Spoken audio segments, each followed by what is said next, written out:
Has your child's unique hobby ever saved someone's life? My son Derek had the weirdest hobby for a 12-year-old. He was obsessed with mushrooms, not eating them, not cooking with them, just identifying every single species he could find. He'd spend hours in our backyard with his magnifying glass and a field guide, taking photos of mushrooms growing near trees and fence posts. His room was covered in drawings and charts showing different types: caps, gills, spores, all this terminology I didn't understand.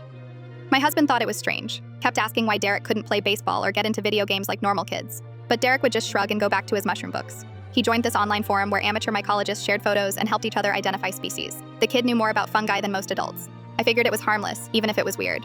Last April, our neighbor Patricia started a vegetable garden in her backyard. She was really proud of it, constantly posting pictures on the neighborhood Facebook group. Tomatoes, peppers, lettuce, the whole thing. She'd mentioned how she was growing everything organic, no chemicals or pesticides. One Saturday morning, Derek was out in our yard doing his usual mushroom hunting. I was inside making breakfast when he came running through the back door looking terrified. "Mom, you need to call Mrs. Patricia right now." His voice was shaking. I asked what was wrong and he pulled out his phone showing me a photo. He'd zoomed in on Patricia's garden from our fence line. Growing right next to her lettuce bed were these white mushrooms with broad caps. Derek said they were destroying angels, one of the most poisonous mushrooms in North America. I told him he was probably mistaken. They were just regular mushrooms. But Derek insisted, pulling up his field guide and showing me pictures. The resemblance was exact. Same white color, same cap shape, same ring around the stem. He said if Mrs. Patricia accidentally harvested them with her lettuce and ate them, she could die. The poison attacks your liver and there's no antidote. I didn't want to seem crazy, but Derek was genuinely scared. So I called Patricia and asked if I could come look at her garden real quick. She thought it was weird, but said sure. Derek and I walked over there together. The mushrooms were even clearer up close.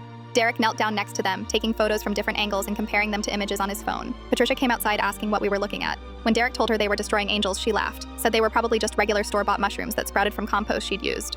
Derek very politely explained the specific features: the pure white color, the sac-like cup at the base, the delicate gills underneath. He showed her articles about people dying from eating them by mistake.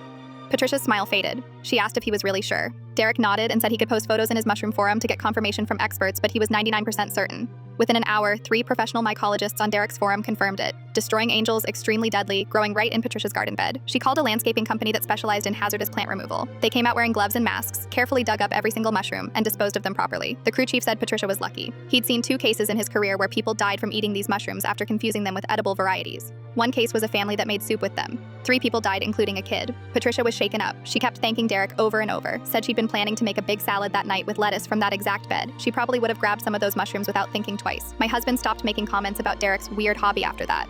Patricia told everyone in the neighborhood what happened. Suddenly, all the parents wanted Derek to check their yards for dangerous mushrooms. He started this little side business identifying plants and fungi for neighbors, charging $20 per yard inspection. Made almost $400 that summer.